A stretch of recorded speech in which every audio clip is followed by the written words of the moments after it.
I didn't see you in a long time, and I didn't read to you in a long time.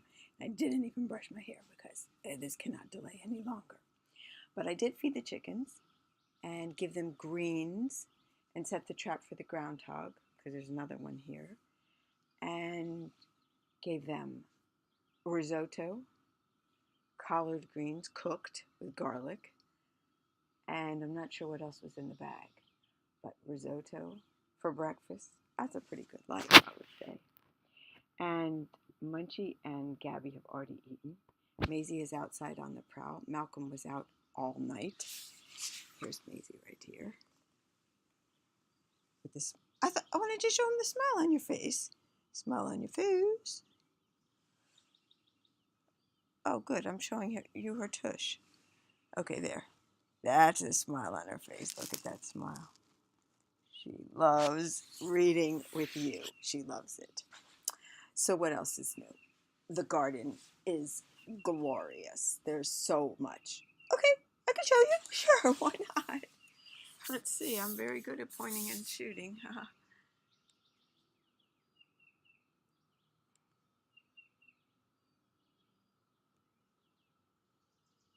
I hope you saw some of it, but you'll hear me first. And I had a crazy dream. Your mom showed me some of the rooms of your house, and and of course you have the bird feeders and the plants. And I dreamt that, wait, what was it? It was like we were FaceTiming or Skyping or something, and I saw a cardinal in her room. I think I saw a male and a female. At this point, it was a female, but for some reason I thought it was a male. But my memory is the coloring of a female, and it was dragging one wing a little, but it could still fly. But I said, it was walking along the ledge, and I said, like a windowsill or something, and I said, "You have a cardinal in your room." And she said, "Oh." And she went over, and the bird let her just pick him up, or her up, and I guess put her outside. Crazy dream. Okay, I was at the library yesterday to pick up 3 holds, and while I was there, I picked up another packet, and one of the packets was called Maisie. It was all books about Maisie the mouse, I think. Okay, so one of the packets was Twisted Fairy Tales, like we did before, and I'll show you what some of them are. One is called Waking Beauty, a play on Sleeping Beauty. One is, what is this one? Interstella Cinderella. Interesting. One is Little Red and the Very Hungry Lion. The Very Hungry Lion. Sentence should have gone down there. One is called Cinderella's Rat. And I think I saw one in the car that might be Cinderella's Boy or something like that. I'm not sure, but I left that one by accident in the car. So there's 4 right here. Which one do you want to read? What's this one? Let me just flip around and see which one is going to be. Oh, that's interesting. That's interesting. Little Red and the Very Hungry Lion. So tell me. Oh, these all are fun. How have you been?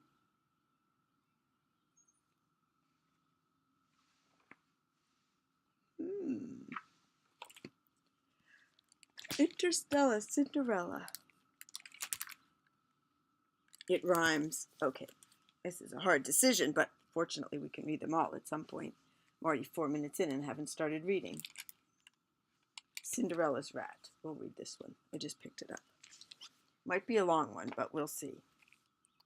I mean, the short ones are for babies, and you're a big guy, so okay. Susan Medaw. I'm sure I pronounced that wrong. Cinderella's Rat.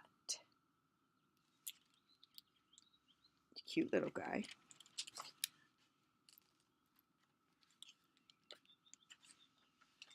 Bright orangish red color on the inside.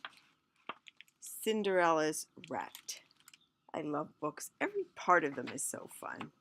Even the color in the cover. And the way it opens, the way it crinkles. Library books are the best because they have this crinkly cover and they have these labels on the side.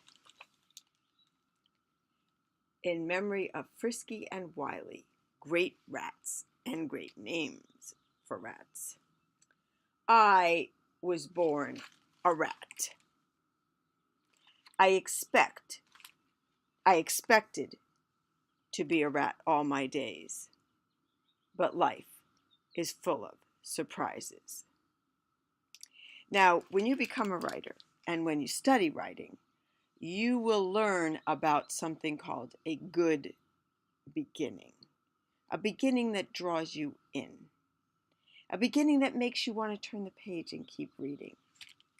This is a good beginning. I was born a rat. I expected to be a rat all my days. See, the first one is good. The second one just explodes even more.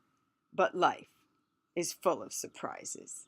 So you know you don't just have a good writer. You have somebody with a sense of poetry and cadence and rhythm. Not to mention cat ears. I see some cat ears in real life. Okay, the munchie detour. Okay, we're going to get those ears one way or another. There they are. The munchie detour. Look at that face, that face, that face, that face. Back to the story.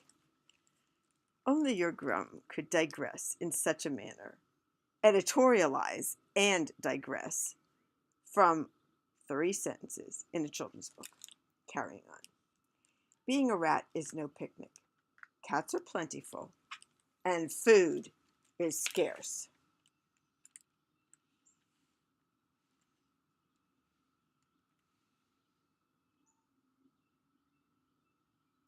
He's right about the cats.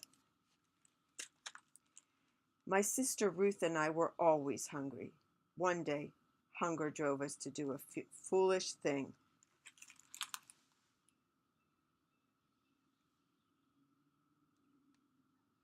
And we were caught.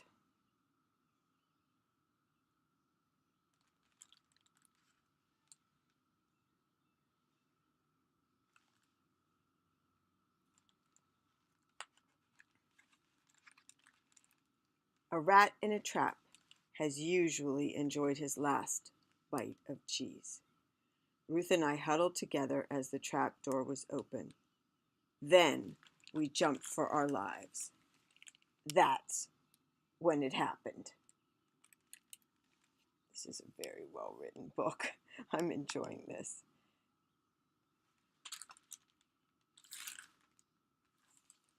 What is about to happen here?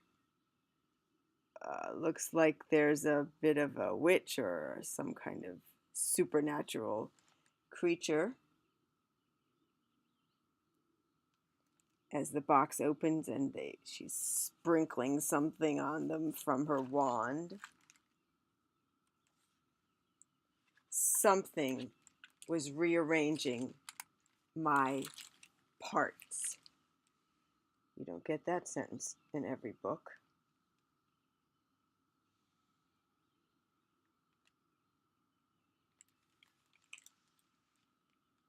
I became, this is so funny, I became a coachman. This is very imaginative. Well, more of a coach boy. My tail? Where's my tail? That's kind of funny. Oh no, but look, I don't think his sister changed.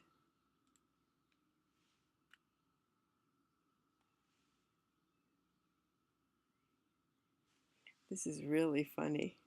This isn't where I saw it going at all. This is good. An old woman spoke sternly to me. Take this girl to the castle. To the girl she said, don't forget to be home by midnight.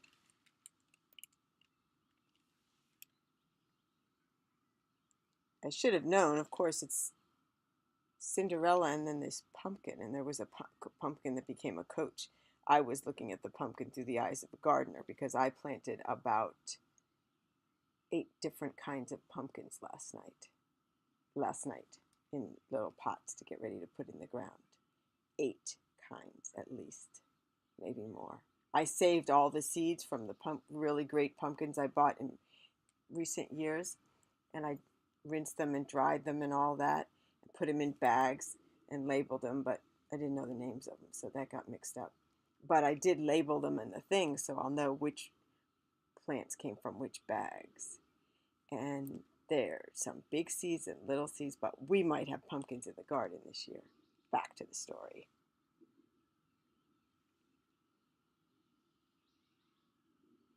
I'm up here, Gav. It's okay, sweetie. Oh dear, I should keep reading. Anyway, here's the bigger picture. He's a coachman, meaning he drives the coach. What's a coach? Well, this is a coach. It's not exactly a car. It's a carriage that's sort of drawn by horses. And there, on the hill, is the castle. When we got to the castle, the girl ran off to the ball. Kitchen smells drew me like a magnet. Make yourself useful, boy, said the cook. Bring me some flour from the larder. So, look at all that food, and he's hungry. Remember, before the change, he was a hungry rat. You could tell this is May. Look at my fingers. You could tell I planted seeds last night, despite the fact that I washed my hands at least about 12 times since then. There's dirt.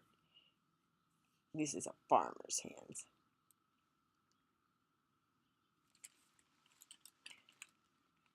Oh. Anyway, so she says, bring me some flour from the larder. The boy goes in, and look what he sees. Remember what was on the table, just in the other page. Gorgeous things. Blueberries, strawberries, grapes. Looks like peaches and pears, apples. What do they call that?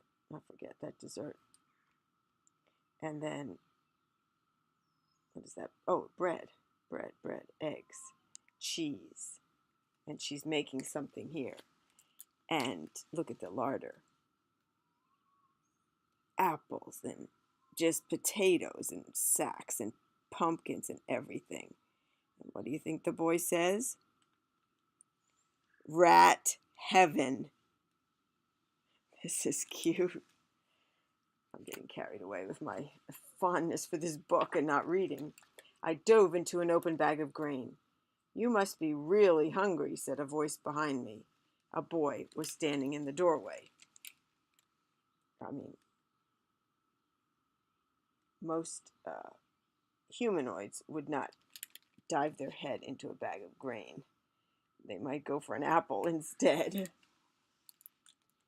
It tastes better like this, he said, and to my surprise he handed me a hunk of bread. We sat and ate side by side. Nice boy. Funny haircut. Funny hairstyle. Funny haircut. Suddenly the boy leaped to his feet. A rat, he shouted. Kill it.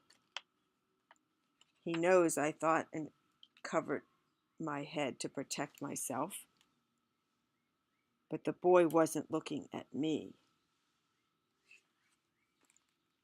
As he raised his foot, I saw a familiar face.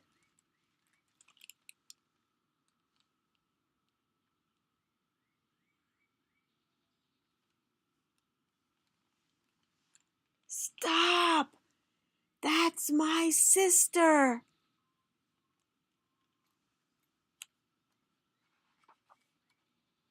The truth was out.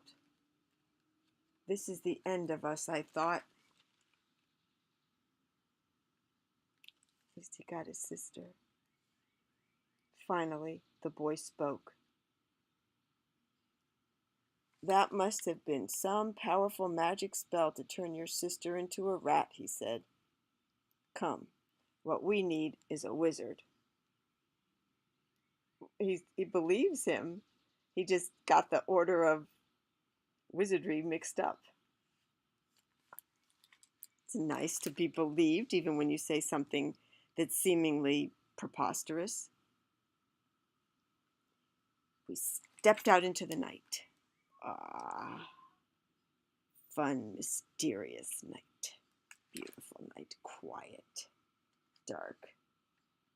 You can hear the sounds of the crickets and the frogs. Yes, I'm getting carried away. At the wizard's cottage, the boy asked the wizard to change my sister back into a girl.